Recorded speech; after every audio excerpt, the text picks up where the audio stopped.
1971 সালে পাকিস্তান সেনাবাহিনীর বিরুদ্ধে মাস বাংলাদেশের উপর ছড়িয়ে পড়ার বিশাল বাংলাদেশের মানুষ এমন একটি কণ্ঠ থেকে স্বাধীনতার ঘোষণা শুনেছেন। সেই শহীদ প্রেসিডেন্ট জিয়াউর রহমান বাংলাদেশের স্বাধীনতার ঘোষণা করেছেন। শুধু স্বাধীনতা ঘোষণাই করেন নাই, একজন সেক্টর কমান্ডার হিসেবে জেড ফোর্সের সর্বাধিনায়ক হিসেবে বাংলাদেশের তরুণ সমাজকে যুদ্ধে ঝাঁপিয়ে পড়ার আহ্বান জানিয়েছেন। নিজের বাহিনীর প্রধানকে হত্যা করে সেদিন মুক্তিযুদ্ধে ঝাঁপিয়ে পড়া সেই নেতা আজকে সংসদ ভবনের উত্তর প্লাজায় শুয়ে আছেন। কুচক্রী বাহিনী তাকে চট্টগ্রাম সার্কিট হাউসে হত্যা করেছিলেন।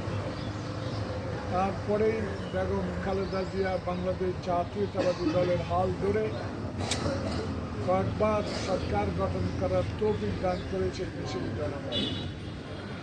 তারই সন্তান তারেক রহমান, সে একটি কুচক্রী মহল ষড়যন্ত্র করে 111 যারা এনেছে 111 এনে কুচক্রী মহল তারেক রহমানকে নিঃশেষ করার চেষ্টা করে। আর এই কৌশল যারা এইসব করে আস্তে আস্তে I have a plan, Tarique Rahman সাহেব আজকের মন্ত্রী সেইগুলো আস্তে আমরা দেখতে পাচ্ছি। সেই প্ল্যান মধ্যে দেশের বেশি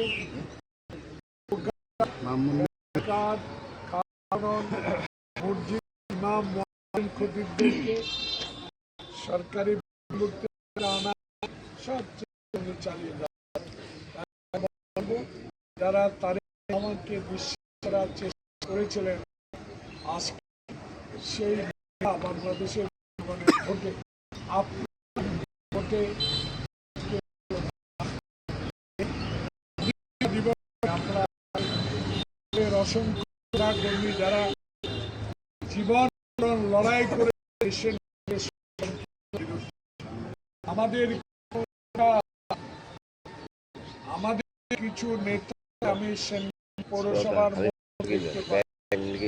স্বাধীনতা দিবস শহীদ মিনারে দাঁড়িয়ে আমি জানাবো যারা তারেক রহমান নির্দেশ মানে নাই, যারা শহীদ জিয়া খালেদা জিয়া ধানের শীষের বিরুদ্ধে বলেছে, সাধারণ মানুষ যারা মৃত্যু করেছে তাদের সম্বন্ধে সচেতন থাকে, তারা যেন বিশৃঙ্খলার সৃষ্টি না করে। আপনারা পুলিশের সহ্য করেছেন বলে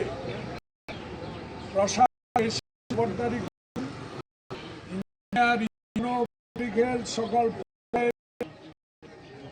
সম্মানিত কর্মকর্তাদের বিরুদ্ধে চোখ কেউ কথা বলতে পারবে না।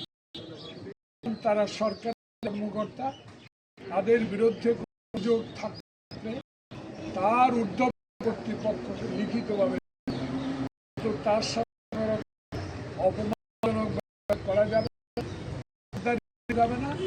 এই হলো আমাদের প্রধানমন্ত্রীর নির্দেশ। তাই আমি জানাবো, মাত্র 1 মাস 9 দিন সরকার, 1 মাস দিনেই পূর্বে আমার উদয় হয়, তখনই বোঝা যায় দিনটি মন যাবে। তাই আজকে মনে দেশের কালীন সরকার একটি নির্বাচন ভোট ভাইয়ের না, দামির ভোট না, এই ভোট তারেক রহমান সাহেব বাংলাদেশের প্রধানমন্ত্রীকে সহায়তা করেছেন। তাই আপনাদের কাছে অনুরোধ, আপনারা কষ্ট করেছেন, সেই কষ্ট আমাদের নেতা মানে ইনশাআল্লাহ আপনারা যদি সরকারকে সহায়তা করেন, সন্ত্রাস মুক্ত, মাদক নীতিমুক্ত একটা সমাজ। আজকে 26শে মার্চ পাদে দাঁড়িয়ে আমার এই ষষ্ঠবারের মতো আপনাদের এমপি করেছে। আমার কাছে আমার একটা অনুরোধ থাকবে আপনাদের কাছে, আপনাদের কষ্ট আমার চোখে আছে, আমার মনে আছে, দিলে আছে, আমি দেখব, কিন্তু অন্যায় ভাবে